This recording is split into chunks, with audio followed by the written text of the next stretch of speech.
It's not just a label. The fact is, most people are carrying multiple issues together, syndromes. And do we have a method? And Ayurveda, I posit, is the only system of medicine which can tackle multimorbidity with a unified, personalized plan of care. Chikitsa Siddhanta, Chikitsa Paddhati. So can we leverage this in a way that personalized gut microbiome correction understanding, looking at clusters, and maybe there's an opportunity I want to say, that if you take, let's say, the autoimmune conditions affecting the bone, I'm just putting it, or the gut, or the skin, can we take broad areas and look at, are there some commonalities in these syndromes? Because skin and respiratory issues in Ayurveda, you'll find are parallel. People with asthma also have something. When you treat one, it goes to another. So there is some commonality underlying in the Roga Samprapti. So can we look at these kind of issues as we go further, maybe for next time? So I wish you a very enlightening 3 days. And once again, thank you very much. Namaste.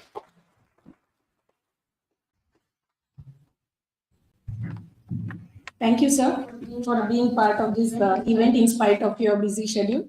Now I request Dr. Shrikant, sir, DDG CCRS, to please address the gathering on this special occasion. Ajnanatimirandasya jnananjana salakaya tasmat unmilinetrasya tasmai Sri Gurave Namaha. This is I think Dr. Rajiv Vasudevan has given very good insights on the importance of gut health and gut microbiome and other aspects. Today we are here, Dr. Shadmila Mande Madam, who is the Ayush Distinguished Professor with us. She has been actually since last 2 to 3 years before only we were thinking to do a big study with a big sample size, particularly on gut microbiota and tribal health related aspects which could not be materialized due to some or other reasons. But after this time we had a dedicated 3-day workshop, particularly understanding the health and wellness through the microbiome research, which is the need of our. But when we see actually the importance of this is actually Dr. Sulachan has already told the importance of food and Agni and all. The basic concept we have seen in the body, actually, if you see the transformative process which is called Agni, which is given. Agni Reva Sirire Pittantargata Subha Subhani Karvati, which is responsible for the health and disease is the Agni, which is very nicely told in Ayurveda, which is the core factor which is responsible for the health and disease. That is very, but there may be many external, internal, or other extrinsic, intrinsic factors which influence this, either directly or indirectly. But it is very, it is emphasized. Actually, it is the important factor which is responsible for the health and disease. That is very important. Then another important thing, there are various processes here. Is not only the transformation, but the basic concepts of Agni, if you see, correlate to the gut and other things. Now we are trying to correlate. It is only Pachati Rupantare, it is given, which is responsible for the transformation. That is not only that is only the root meaning we are seeing, which is responsible for it is a transformative process. There are various processes actually. Now, actually, we have been studying the Agni in various aspects, Sama, since many years and all. The important thing we need to understand what Dr. Rajiv Vasudevan has told, that how we need to interpret, understand, particularly correlate towards the predictive medicine, for the diagnosis, for the prognosis, for the therapeutic response. We have been studying, and we are actually, but the practical implications, we could not really have a structured algorithm or the protocol, how to interpret this with the therapeutic response, how to interpret it, how to use this as a predictive model for the disease, and how it is, and actually we prescribe them and all. Nothing actually, we are not much work we have done to correlate these aspects, right from the prediction to the diagnosis to the prescription to the therapeutic response. And this is very important thing we need to correlate through various omics, and gut microbiota is one among them, which is very important. But all the omics are very important. This is one among the, because the whole Ayurveda is based on Agni, which is very important factor, and the Costa, which is actually Costa Agni, which is very important and the basic factor for the Agni and for the maintenance of the whole health, which is actually called Abhyantara Roga Marga, Abhyantara Mahasrota, which is actually Mahasrotas is they're the three seat of our origin of the diseases. Roga Margas. There are the three important Roga Margas, Bahya, Abhyantara, and Madhyama Roga Margas. And Abhyantara Roga Marga is Abhyantara Mahasrota, which is very, very important, which is responsible for the health, and that is the gut, which is important, which is very clearly emphasized by Bhagavata. Its importance is given. The costa, which is not, it is not only a single organ system, it is a complex issue actually. And why this is very important to I am trying to correlate to the various omics and gut and gut microbiome, which is very important for the various aspects of the in clinical medicine. Why this is important? There are various systems are which has the in the course of the metabolism we are seeing the various types of processes which is actually which is coming from we take the food, and it actually it is not only food, it is the different metabolic processes. Some are controlled at the gut level, some are influenced at the gut level, and some are influenced at the organ level, some are influenced at the gene level, which is correlating. That's why we have the three important nyayas, which is told in Ayurveda. That is called actually the Ahara Parinamakara Bhavas. It is very clearly given. The three important nyayas is one is the selective process, Kale Kapota Nyaya, Chira Dadi Nyaya, and there are different types of Nyaya. One is the Chira Dadi Nyaya, is called the transformation, which is at the coastal level. Whatever we take, we will consume it, and it is a transformative process which is done by the Kostagni's basic important thing is it is the transformative process.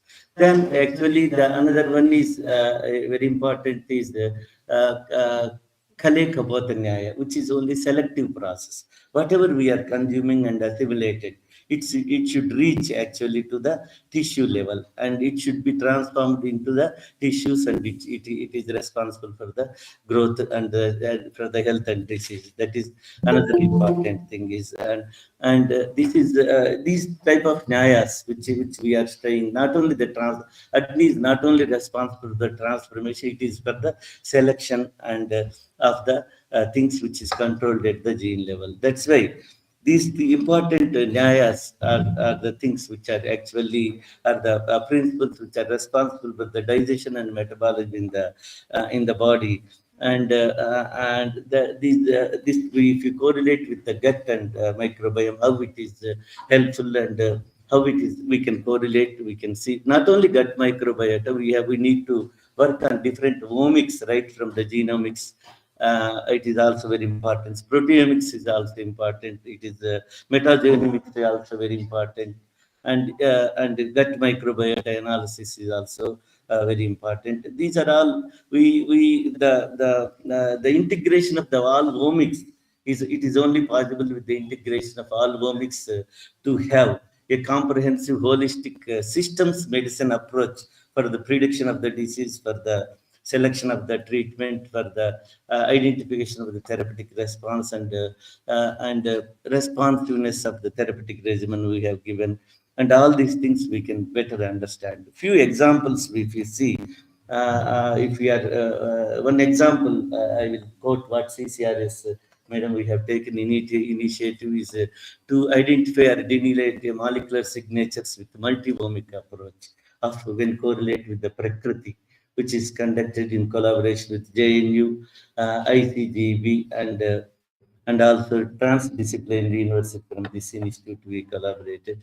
We taken Prakritis of the individuals who are apparently healthy. Screening apparently healthy was a big challenge. We have screened through Ayurveda methods as well as through the conventional biochemical and other methods. We have screened everybody. And apparently healthy, we have taken around 490 or some participants in different ethnic groups across the country from the northeast to the south end. And two ayanas we have taken. the blood samples, and we have taken everything to Uttarayan. Most of them are here, the investigators in this. They have worked a lot and all. And we have taken all the various parameters of the proteomics and biomarkers and genomic analysis. We have then metabolomics. We have taken a lot of parameters and also gut microbiota analysis as well as the exosomes also. Exosome analysis have been taken with all Prakritis and subjecting to the principal component analysis of all the omics towards the how to actually towards the health status, towards the disease prognosis and prediction of the disease and all. Then finally, some with the it is very complex data is being analyzed, and integrating the different omic outcomes is also becoming a challenge. This is the first ever efforts we have done, and now we are it is taking a little more time to, but some preliminary analysis we have seen of these omics particularly approach in with disease prediction. Kapha Prakriti, we have taken an example and seeing how these pathways actually are influencing, which are pathways which are towards influence towards the non-communicable diseases, which we have seen through the PCR, similar to that of the Kapha Prakriti, what we have seen. The analysis PCA reports, we can observe that the Kapha Prakritis are more prone to the non-communicable diseases. Through this is a preliminary analysis, sir. Now we're taking this as an inspiration. We have still studied various types of studies, particularly different omics, not only gut microbiota. Mitochondria is one of the important the things which is responsible for the energy and longevity, particularly health and longevity, the new concepts. Particularly, we are analyzing different DNAs and other genes, which are particularly from the cell and other things. Now we are trying to analyze mitochondrial DNA and mitochondrial nuclear DNAs. Thus, the pair of these alleles, how are this relation and ratio and its morphology and other things which are being expressed, particularly related to the electron transport chain systems, which are regulated by the mitochondrial nuclear DNAs, then the genes actually. These things we have seen, and this work we have taken in Bhubaneswar, sir. And in this, we have taken around 500 healthy participants in same dietary, particularly gut microbiota is also influencing, and food is one. Same ethnic groups and same area and geographical area we have taken. And then in that we assess the apparently healthy, and Prakriti is being assessed for them, different Prakritis. Particularly, we are here concentrating on the Vataja, Pittaja, and Kaphaja dominant Prakritis we have considering. And these things, after assessing this, we have taken them 3 generations. Here also 25% of the people we are taking their parents, grandparents also Prakriti is inherited also. And these things, after this, we have taking the analysis of these things, and we are trying to see that how uh, uh, the nuclear genome pathways expression, how it is being done. It is comparing to the mitochondrial DNA and nuclear DNA and mitochondrial nuclear DNA, and which is mainly responsible for the health and longevity and ATP generation and reactive oxygen species, how actually antioxidants, how antioxidant effect is being done, which is directly we are correlating toward the health and longevity. These things also we are trying to correlate with the gut microbiota and seeing how this is very correlating. This is one study which is being, just now we are starting this study. This is one inspiration from the first study we have taken. Similarly, another initiative also we have taken, particularly the issue how Prakriti is inherited, and along with the disease, what is the relation, how the disease proneness. Inheritance of Prakriti we have seen. Inheritance of the Prakriti is, there are different things which is mentioned in Ayurveda. Matrija bhavas, so many Pitrija bhavas, Atmija bhavas, various things we are inheriting. that Prakriti how it is inherited. No study has been done. In particularly, this is also we have taken in Kerala, Trivandrum, and similar geographical and dietary pattern areas we have taken. This study also, we are taking all Prakritis together and apparently healthy volunteers, but this is little tougher study. 3 generations in the same family, the grandparents, the children, parents, grandparents, and all. We are assessing their Prakriti and we are seeing the correlation, how Prakriti is inherited generation to generation, how what is the diseases which are prevalent there and how they are actually inherited. This is the basic study. Once the study is almost completed, then we are doing the genetic and epigenetic studies in a selected population, and we are trying to understand how the disease is inherited, how diseases are, what is the Prakriti signatures, how we can identify that, how they are coming down through through the generations, and this is also one of the study. And another one study we have post-pathogen responses related to the Prakriti. How the Prakriti is influencing the response in infectious diseases like tuberculosis, and 2, 3 examples we have taken. And in JNU, this is because we have taken a lot of samples of the blood and others analysis on different ethnic groups across the different parts of the country. But in that, we have a lack, that due to the different metabolic changes in the females and also the things due to the menstrual cycle, we have not taken that. But here we have also taken the female subjects also. And additionally, we have taken the samples which have been preserved from the earlier study, and now we have taken it, and we have taken ex vivo studies, particularly of the infecting these things and seeing how the response is coming. These are the few things really how this Prakriti is influencing the responsiveness of the different infections. Of same person is not getting sometimes infections, and other manifestation will not be there in some people. How this whole process of samprapti is actually, we have seen yada dushtena doshena yada chana sarpata.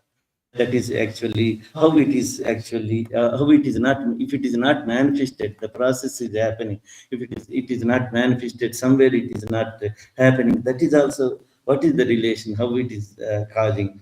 These are the things we are also trying to understand. But ultimately, gut microbiota is a very good things. We are doing several things. We have not taken any example established so far as far as CCRS is concerned.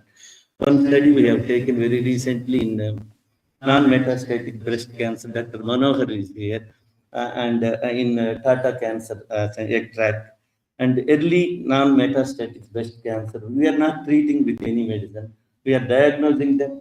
We are treating. We are assessing their Prakriti and the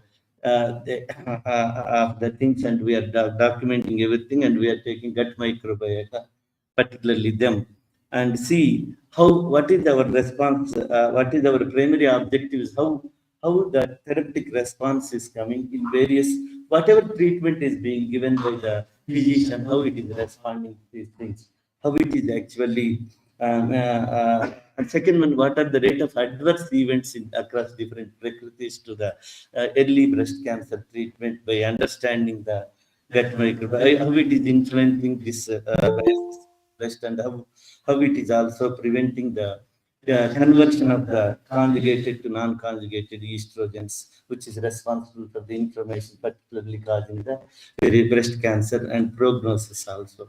This is ultimately these gut microbiota samples also we are trying to see and understand. These are the various steps we are taking, sir, as far as the omics is concerned, and we are also using the AI and ML particularly to understand, to do the principal component analysis, and to analyze the different sets of the PBMCs, peripheral, to understand the host pathogen responses. Whatever possible parameters we are trying to see to better understand the concepts of Ayurveda, better correlate and better interpret, and to ultimately to see this through this principal component analysis. We, without much investing the modern technological and biochemical and other basis, through simple PCA, we are trying to actually predict, diagnose, and assess the therapeutic response to Prakriti. It is more cheaper option even for the patients. We need not risk in future, sir. It is only just we are thinking. If everything is works out well and we see the reliability, validity of all these combinations, then it will be very cheaper option for diagnosis, cheaper option for the prediction, and we can do simple PCA and other things, principal component analysis, matching through the it may help actually without compromising the principles of Ayurveda. We are assessing Prakriti, we are reconfirming the PCA, and we are taking out therapeutic options with various issues, which type, how we can predict the therapeutic response, which things are better helping, how Panchakarma is helping, how other things are helping. Another before my concluding, I want to tell one more initiative we are taking this time is how incompatible foods actually across the country we are trying to document. Food incompatibility has different things. Desha Viruddha, Kala Viruddha, Samya Viruddha. We have tried, we have taken inputs from all our institute, made a big list of these dietary patterns which is followed across different cultures in the country. And big survey we are doing. But we are not doing survey in like that. We are still doing the survey in clinically and everything. Diagnosed cases of the psoriasis, diagnosed cases of rheumatoid arthritis, we are taking with all parameters, and then because these two are the autoimmune diseases which has a lot of influence according to Ayurveda, and Viruddhahara is one of the major etiological factors which is mentioned for the two diseases. And we are trying actually these diagnosed cases, we are interviewing and taking their dietary patterns, what they are consuming, what their parents, what their families, that area what they are consuming, documenting. And our basic thing previously was different, but first we want to establish actually this. Then we want to we wish to try actually what is the response, how Viruddhahara is causing different things. The other way, this is the way which is actually we are taking from the diagnosed cases, how this is influencing. That is a survey study. In future, you see that who are actually some professions are actually particularly software and other some professions.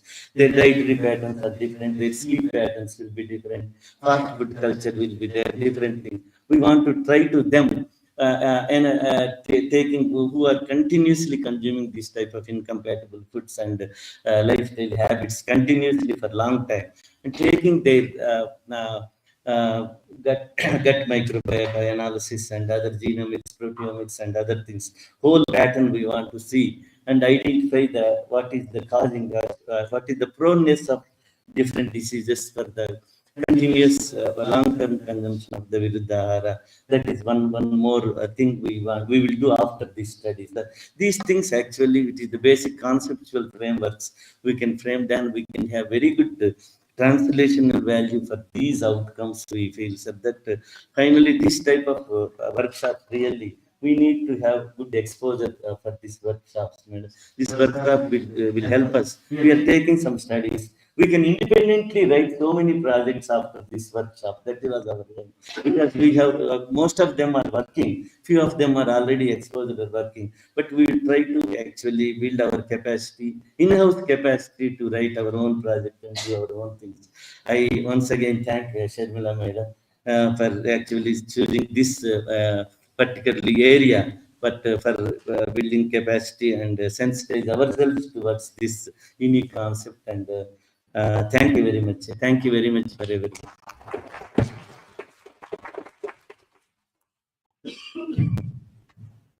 Thank you, sir, for your insightful words. Now I take this opportunity to welcome and invite Dr. Sharmila Mande Madam to address the gathering. Namaskar everyone. Good morning. We are already delayed because I have really tight schedule for the. I have really tight schedule for the next 3 days. Supposed to start at 10:30 my actual presentation. But before that, I would like to first thank CCRS for agreeing to have these workshop here, because I've met some of you, some of the CCRS people here. I see some familiar faces, and I see a lot of people from participants from different parts of the country, and that's I think it's really relevant, because what we are going to talk about today is relevant for geography specific, which was one of the things which was mentioned, that each of the places, Mr. Vasudevan actually highlighted very clearly. We have to, understand each of these. So the multi-centric component is something which I wanted to highlight on. Let me first tell that I made a mistake in the title. It should have been Understanding Health and Wellness Through Gut Microbiome Research, because we have made this tailored for the focus on gut, because we know that Agni is the most important component in Ayurveda. And that is what, so actually I had made that, but somehow in last moment I forgot to send that across. So it's actually on the gut microbiome. And thank you all the participants for coming over here, for a very young participant who is actively writing some things, which is really nice. Good job. So the gut and Agni is something which we'll be talking about and for the next 3 days. And when we talked about the gut and brain, I'm going to talk about not just the gut and brain, but the gut and other parts of the body, which Ayurveda anyway emphasizes on, that you fix the Agni and then you fix all the different parts of the. So one of the things which I'm going to highlight in my first talk itself, but I'll just mention it, that since it was mentioned about the fecal transplant, and I strongly believe that the way we have, in the Ayurveda, with the Basti, Vidachana, and so on, those actually are fixing that. It's not the microbiome, you are changing the complete microbiome, but you build it up. And this is something which I'll touch upon very briefly. And the plan for the next 3 days is pretty tight. So I'll try to squeeze in. My talk was supposed to be from 10:30. So now till 1 o'clock, I will give 2 lectures, and which is I will introduce you to some of the concepts in the what I understand. I'm not an Ayurvedic physician, so please correct me if I make any mistake during my presentations, because I try to understand Ayurveda considering the microbiome component. So whenever I talk about the microbiome and trying to link it, if there are some, my understandings are wrong, please do correct me, because I'm still learning. So and then I'll talk about what are the basics of how do you collect the data, and that I'll talk about. This is before lunch today, and there won't be any teach. So there is a revised program. So we won't have any tea break or anything. So, but after lunch, then Tarini will take over, and he is going to talk about how do you analyze the data. And I see that some people are not happy that no tea, but I guess the tea will be served here. That's what I'm assuming. Okay. So, how do you? How do you? High tea. No, talking about high tea, I mean, Dr. Sulachana mentioned about that, when we talk about high tea, I'm expecting here healthy food for, I mean, not the samosa and all. No, I mean, mix of both is not. I chose this center because I thought we'll get all, all the healthy food for the gut bacteria, so that is what, and then in the afternoon, we'll see that, how do you analyze those one type of data, and we'll give you case study. We'll talk about 2 of the case studies, what has come out based on that particular one. And similarly, tomorrow, I'll touch upon the different kind of databases which are there, which you can exploit all those databases. And we'll also talk about the another type of data which we get, and explain that with a case study. And the final day, the last day, will touch upon some of the case studies using the available data. You just mentioned about the AMR. We actually did some work. I'll highlight that part, what we had done. And we also touch upon, how much time it takes for, recovery after microbiome, after antibiotic treatment. So we'll go on that particular one. And we also will cover one of the case studies, which will be on the healthy and unhealthy aging when we talk about, and in with respect to the diet. So diet plays a very, very important. So these are the, I mean, we actually identified some of those which are relevant for health and well-being, and specifically with the gut microbiome. So the focus will be only on the microbiome, but in the future, and it's only gut right now, but the future definitely will be covering the other parts, the skin microbiome, the other part, and the linking of all those, because that's really what you do look at, that there is a link between all these. But future will be on those other microbiomes as well. And then also I will incorporate, I mean, in the future one, the next year I plan to do for the multi-omics, not just the microbiome, but I'll also touch upon the other parts of that. So with that, I think I don't want to take much time, because I'm going to give a brief overview of this particular workshop, what we are going to cover, and in relation to the Ayurveda biology. The whole idea is that we want to understand Ayurveda biology through the microbiome research, and microbiome research has a huge potential. Right now, microbiome research, and future we will do with the multi-omics approach of to understand the mechanism of how Ayurveda actually works. And it has, and once we prove those mechanisms, I mean, the whole world will start accepting it. Some of the people who don't accept, because they feel, that this is, how does it work? Some people do ask about that, right? So we will try to understand those through, that's the aim. And we'll try to do that in this next 3 days. With that, I will I thank everyone, thank the CCRS for this, bringing everybody together, all different parts of the CCRS centers from different parts of India. So I'm looking forward to interacting with all of you. And last day, I forgot to mention, the last day I've kept 2 hours of brainstorming. One of the ideas is that you brainstorm whatever you have learned after all the sessions, brainstorm and come up with some research ideas. The whole idea is that we want to have some multi-centric one, and it's not the small projects. There are a lot of projects which are going on, but what we want is come up with some projects which, you may find a couple of them which focus into a particular angle, or a particular disease, or whatever disorder, and we can try to understand that through the microbiome and multi-omics approach. So last day, I would leave everybody to think about, the 2 hours, what each one of you think about, come up with research ideas, we'll brainstorm, and we'll come up with at least few project proposals which CCRS, we will put it to CCRS, and then so CCRS can fund some of those. And I'm sure that that's going to be a useful one. And that's the last session of the report. I give the concluding remarks after that session. With this, I thank all of you again. And thank you, Dr. Sulachana, for hosting us here. Thank you. Yes, sure. 1 minute. I know, just 1 minute. Just come just 1 minute. Yes. So, in light of very enlightening addresses by Dr. Srikanth and Dr. Sharmila, I just want to bring 2 points because there is a brainstorming session, Dr. Sharmila. Dr. Sharmila, if I, with your permission, yeah. So if you look at the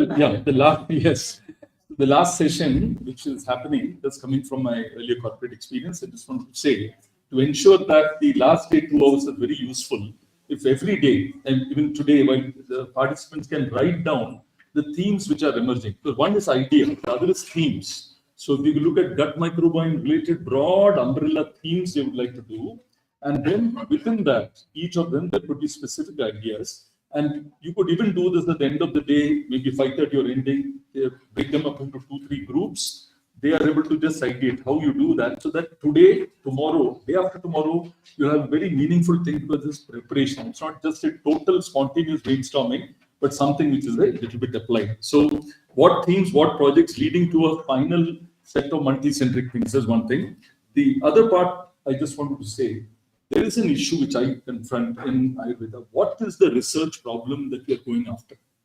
At the broad umbrella, what is it when you're trying to say, is it efficacy, is it change, is it mechanism? What are we going after? So perhaps through this deliberation, maybe under your guidance, we are able to define in GND what is the thing we are going after, right? And finally, you talked about allopathy drugs and the impact on the antibiotic microbial resistance characterizing the thing, particularly with polypharmacy, which is happening today. Can we come up with some way to show how before, after? So in this regard, when we are looking at characterizing all the concepts, what CCRS is trying to do to define Agni, like what is the Agni Avastha or Ama? Is there a standardized definition that everybody will use? When we do an intervention like Panchakarma, right? How is the Panchakarma done? So just for this evidence building here to be really effective before and after, we need to bring precision into each one of these. Finally, we have a research a partnership with Monash University of Australia, top 50 university in sleep health. I just want to bring gut and sleep, and the primary focus is gut and sleep. Similarly, in Ireland, there's a gut institute at the University of Cork, very interested in this whole area. So if we work with Apollo Research Academy and Apollo Hospitals Education Research Foundation, in the event we have an opportunity to work with CCRS and its constituent members, we'd be very much honored. Thank you very much. So I just want to add that, the idea of the brainstorming is that it's not on the last day, but each day when we are talking, everybody, I'm sure everybody will have some ideas and you'll note down, some things which we won't have talked about, but you think from your side, from the Ayurveda part, you will talk about, you will note down about that. So we do, it's not that our brainstorming is only at the last day, but what you're suggesting is a really nice idea at the end of each one, because each day is with a specific focus, but they will anyway note down what is the thing, and what is before and after is something which is definitely something, or the during is something which we'll be looking into. And you just mentioned about the last point, which was the Monash was for sleep. Yes. So the one which is there in my slide, the chronobiology is one which I actually wanted to include this time, but we thought that with the 3 days it was not possible. The chronobiology is going to be one of the main focuses, and I've already identified who would be doing that particular part. So when I said multi-omics, the chronobiology will be one of the focus, because sleep and gut and the stress and the mental behavior, everything leads to that. So we will be touching upon that. Yeah. Thank you. Thank you, sir. Thank you, madam. Now we would extend this thankful moment. So I request Dr. Sulochana Bhatt madam to hand over a memento to our speakers and guests. Dr. Sharmila Mande, Ayush Distinguished Scientist Chair.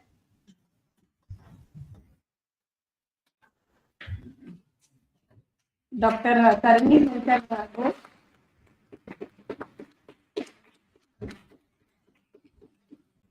created by one of our officers, Dr. Azim is here.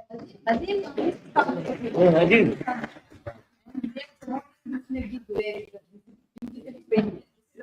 This is come.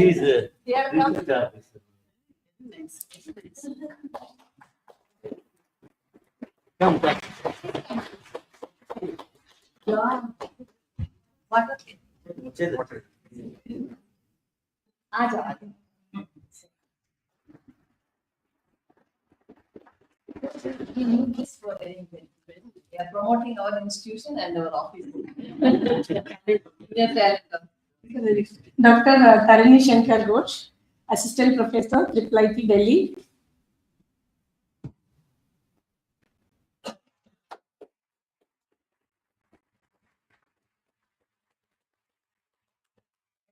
We are promoting with our state product, Mysore sandal. Mr. Rajiv Vasudevan, CEO, Ayurveda Hospital.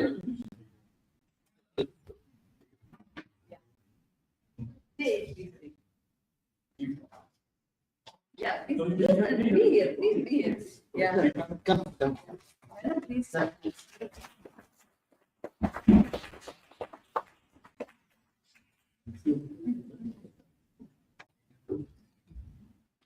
Dr. Shrikant sir, DDG.